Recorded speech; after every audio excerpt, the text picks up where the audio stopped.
Deus. Então agora nós vamos ler em Gênesis 12, no verso 3. Gênesis 12, verso 3 diz assim: E abençoarei os que te abençoarem. Aqui Deus falando para Abraão. E abençoarei os que te abençoarem, e amaldiçoarei os que te amaldiçoarem. E em ti serão benditas todas as famílias da terra. Olha aí o projeto de Deus. E em ti serão benditas, abençoadas, todas as famílias da terra.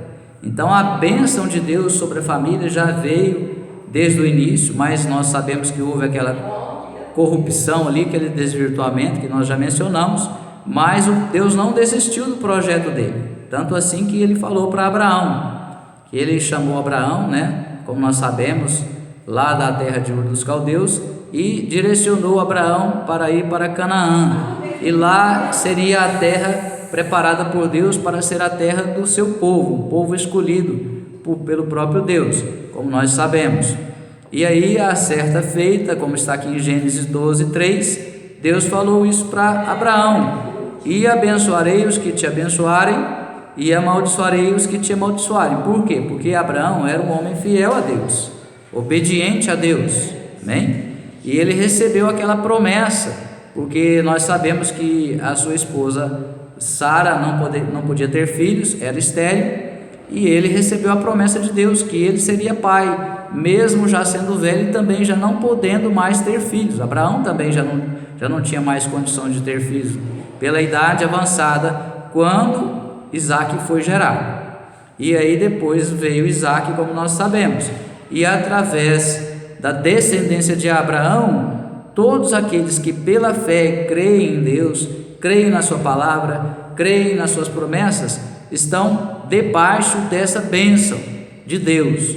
Então a família é abençoada por Deus, desde que busque, procure, se empenhe, se dedique em viver de acordo com aquilo que Deus estabeleceu, os princípios de Deus expressos na sua palavra. Amém? Olha só, vamos ver Amém. Vamos ver aqui alguns exemplos de famílias que Deus abençoou. Muitas vezes Deus abençoa toda uma família através de um único membro da sua família. Nós temos exemplos. O caso, por exemplo, de Noé. Não é isso? Nós sabemos que Deus estava já irado com a humanidade devido ao pecado que estava aumentando, proliferando, Então nós sabemos que, inclusive, a palavra de Deus declara que o pecado, a maldade foi aumentando tanto, que Deus resolveu destruir a humanidade. Mas ele encontrou Noé, e ele se agradou de Noé, porque Noé era um homem que temia ele. E aí Deus resolveu então dar um recomeço para a humanidade. Nós sabemos que através do dilúvio todos os homens pereceram, morreram. Somente Noé e a sua família foi salva. E na palavra de Deus não dá margem para nós vermos que Deus estava atribuindo algum mérito à família de Noé. Nós não vamos aqui dizer que eles não eram pessoas também tementes, obedientes a Deus, mas quem foi realmente achado como um homem que agradou a Deus foi Noé. E através de Noé, então, a sua família também entrou na arca e foi salva. E aí recomeçou novamente a humanidade em família. Amém? No caso, por exemplo, de Ló, nós sabemos que Abraão desobedeceu a Deus, talvez por não ter entendido corretamente a ordem de Deus, ou porque ele achou que, como Ló já era órfão e ele era o seu tio, então ele meio que adotou a Ló. E ele pensando, como ele não tinha filhos, talvez Ló pudesse ficar no lugar de filho para ele, porque nós sabemos que naquela época, naquele tempo especialmente, havia um interesse, um cuidado muito grande na transmissão de herança. E se a pessoa não tivesse descendente, não tinha para quem deixar a sua herança. Então, nós não sabemos exatamente se foi por isso, mas podemos também pensar que esses fatores podem ter influenciado Abraão. Então, naquela ocasião em que depois que houve a separação entre Abraão e Ló, por causa das contendas ali entre os pastores de um e de outro, Ló escolheu lá as campinas verdejantes, como nós sabemos, e Abraão foi para as montanhas.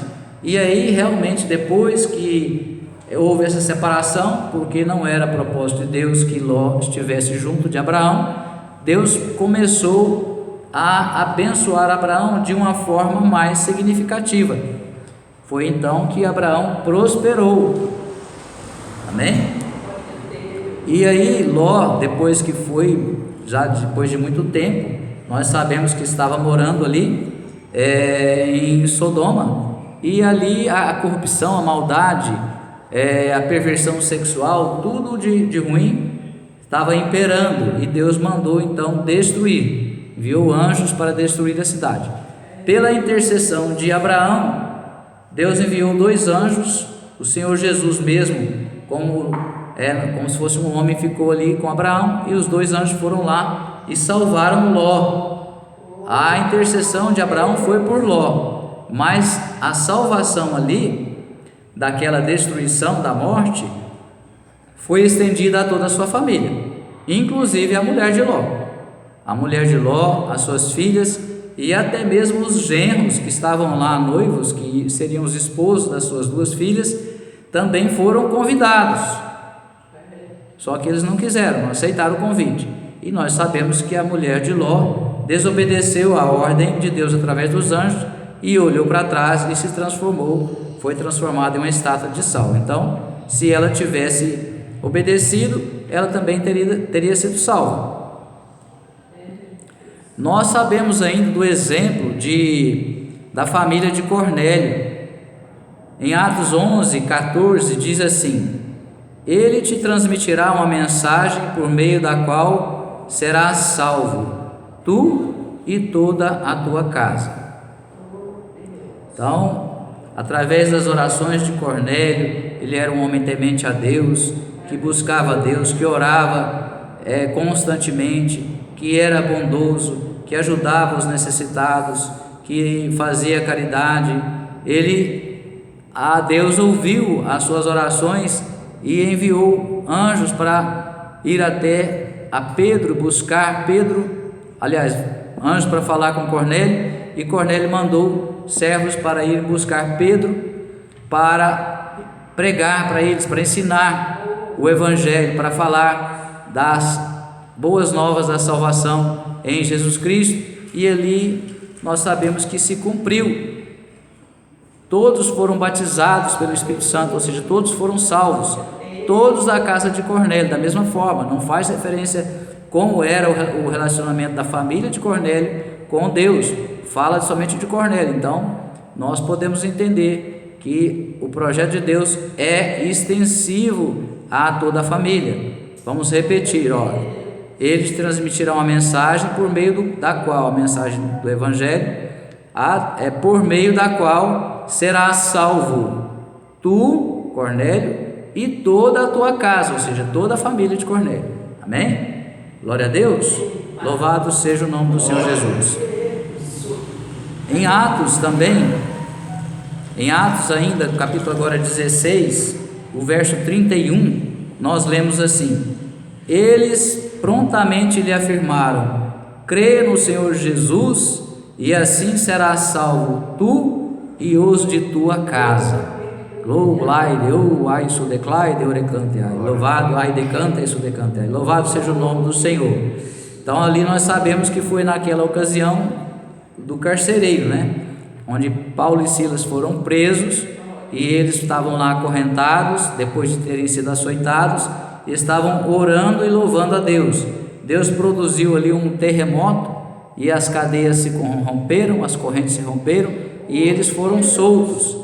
E o carcereiro ficou com medo, porque se eles fossem soltos, a responsabilidade deles saírem era do carcereiro, e ele teria que pagar com a própria vida. Ele ficou com muito medo, mas ele foi acalmado ali por Paulo e por Silas, e depois que eles falaram com ele, ele então também quis receber a salvação, e ele perguntou o que eles deveriam fazer, o que ele deveria fazer, e aí eles responderam para ele: crê no Senhor Jesus, e assim será salvo tu e os da tua casa. Amém? Então, se nós crermos verdadeiramente no Senhor Jesus, Ele é o nosso Senhor, Ele é o nosso Redentor, crermos nisso de todo o nosso coração, confessarmos com a nossa boca, nós receberemos essa gloriosa salvação, e que pode também ser estendida e deve ser estendida para a nossa família, em nome do Senhor Jesus. Glória a Deus. Aleluia. E nós vemos ainda em outra passagem o que Deus também, a presença de Deus agora, a família que está na presença de Deus, o quanto ela é abençoada. Vamos ler em 2 Samuel, segundo livro de Samuel, no capítulo 6, o verso de número 12. 2 Samuel 6, 12. Glória a Deus. Diz-nos assim a palavra do nosso Deus: então informaram ao rei Davi: o Senhor tem abençoado grandemente a família de Obed-edom e tudo o que ele possui, por causa da arca de Deus. Então Davi promoveu grande festa, foi até a casa de Obed-edom e ordenou que transportassem a arca de Deus para a cidade de Davi. Então nós sabemos ali que essa arca, a arca da aliança, ela ficou na casa de Obed-edom, porque na primeira vez que Davi mandou buscar, ele fez de uma forma que não era determinada por Deus, e ali então houve um acidente, e eles, por causa daquele acidente, que uma das pessoas que estavam ali ajudando foi segurar a arca, quando o carro que estava transportando balançou, aconteceu algum acidente ali, ou ameaçou de cair, e ele foi pôr a mão e morreu, porque não era dessa forma que a arca deveria ser carregada. E aí a arca foi deixada por um certo tempo lá na casa da família de Obed-edom. E aí diz assim, vamos reler somente a primeira parte: o Senhor tem abençoado grandemente a família de Obed-edom e tudo o que ele possui, por causa da arca de Deus. Então a arca simboliza a presença de Deus, como nós já falamos em outras oportunidades. A arca da aliança simbolizava a presença de Deus. A manifestação da glória de Deus estava junto da arca. Então, por causa que ela representava a aliança de Deus com nós os homens. Amém? Hoje nós estamos debaixo de uma nova aliança, uma aliança eterna, inquebrável, feita com a vida e com o sangue do Senhor Jesus. Ai su declai, deoreclai, loblai deoreclai decanteai. Louvado seja o nome do Senhor Jesus Cristo. E hoje nós, debaixo dessa aliança, temos ainda maior favor, maior graça, mais da presença de Deus, porque agora Deus, ele não fica somente lá no templo onde está a arca, mas ele está dentro de nós através do seu Espírito. Ele está conosco onde nós estivermos. Se nós estivermos ligados em Deus, buscando a Deus, em comunhão com Deus, os nossos pensamentos, a nossa vontade, o nosso coração estiver ansiando por Deus, Ele estará conosco, presente nas nossas vidas, dentro das nossas casas, pelas ruas, nos nossos locais de trabalho, aqui na igreja, nos nossos locais de culto, aonde nós formos, aonde nós estivermos, Deus, aí deu, isso declai, deoreclai, decanteai, estará conosco, aí deoreclai, decanteai, e através de nós, a nossa família é abençoada. A palavra de Deus nos declara que os filhos são abençoados através dos seus pais. Meaiô, isso declai, deoreclai, decanteai. Louvado seja o nome do Senhor Jesus. Então, nós vamos encerrar por hoje o primeiro elo dessa campanha do projeto de Deus para a família. recebendo de Deus a sua presença, a manifestação do seu Espírito em nome do Senhor Jesus, para que nós possamos assim compreender que Deus, Ele não muda. Deus é o mesmo hoje e sempre, e a sua palavra não muda. Deus é fiel, a sua palavra não muda, Ele permanece sendo fiel. Amém? Então tudo que Deus faz, tudo que Deus declarou, todos os princípios de Deus, Deus não muda. O homem pode pensar que porque ele evoluiu, porque hoje há modernidade, porque hoje tem tecnologia, porque hoje tem mais conhecimento, porque hoje a vida é diferente, a cultura é diferente, então não precisamos mais viver de acordo com os princípios de Deus. Isso é uma burrice, isso é uma tolice, isso é uma ignorância de quem não conhece Deus. Quem está afastado de Deus é que se deixa influenciar por esses pensamentos, por essa cultura mundana, por esse sistema mundano. Nós sabemos que Satanás está governando a terra no sentido de influenciar a terra para impor esse sistema que é voltado para o mal, que é voltado para o egoísmo, para o orgulho. Por isso que as pessoas não respeitam umas às outras, os cônjuges traem uns aos outros, por isso que acontecem os divórcios, por isso que os pais não respeitam os filhos e os filhos não respeitam os pais. Ninguém mais está respeitando ninguém, nem a autoridade, nem mesmo as pessoas que são os seus iguais. Isso está aumentando aceleradamente. Nós temos observado isso, comprovado isso. E por que está acontecendo? Porque as pessoas não têm temor de Deus, não conhecem a Deus, não conhecem os princípios de Deus, pensam que podem viver da forma como eles quiserem. Não, eu sirvo a Deus do meu jeito, Deus conhece o meu coração. E isso quando a pessoa ainda pensa que serve a Deus, porque na verdade, se ela realmente tem a Deus como seu Senhor, ela tem por obrigação de obedecer ao seu Senhor, não é uma escolha. Nós temos escolha se nós queremos servir a Deus ou não. Essa é a escolha do cristão. A pessoa que quer ser cristão, ela tem que escolher: eu quero obedecer a Deus, eu quero servir a Deus, eu quero que Deus seja o meu Senhor. Essa é a sua escolha.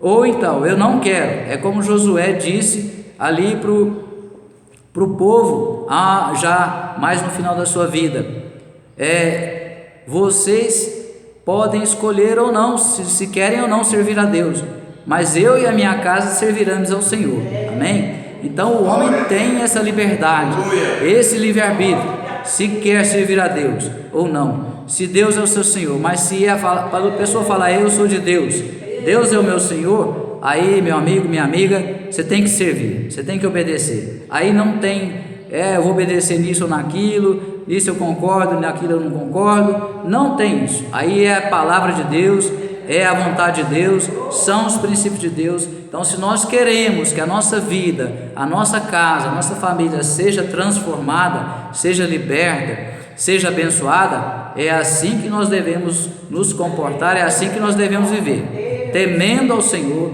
e obedecendo a Ele em tudo. Amém?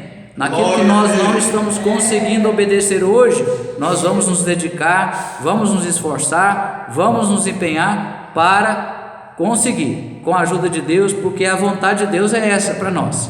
Se nós queremos fazer a vontade dele, ele é o mais interessado em que nós tenhamos êxito, sejamos vitoriosos. E o Senhor Jesus já disse para nós que ele já conquistou para nós todas as bênçãos nas regiões espirituais. Então tudo já foi conquistado pelo Senhor Jesus. Por isso que ele disse que eu venci o mundo, vós também vencereis. Se nós estivermos ligados, unidos em Cristo, pelo poder do Espírito Santo, nós vamos vencer as nossas lutas e todas elas nós seremos vitoriosos. Pode haver alguma situação difícil, pode haver algum prejuízo, porque o Senhor Jesus falou a certa feita que se nós quisermos entrar no reino dos céus, muitas vezes é melhor arrancar um olho, uma perna, uma mão. Então é um simbolismo, significa que algumas vezes nós vamos ter algum tipo de prejuízo, seja abrir mão de alguma vontade, seja renunciar a tantas coisas. Alguma coisa nós vamos ter que deixar, alguma coisa que nós não queremos, que nós não gostaríamos, nós temos que deixar daquilo que não agrada a Deus. Agrada a nossa carnalidade, mas não agrada a Deus. Então, se nós quisermos servir ao Senhor, nós temos que estar dispostos a isso, a deixar daquilo que não nos convém. Amém?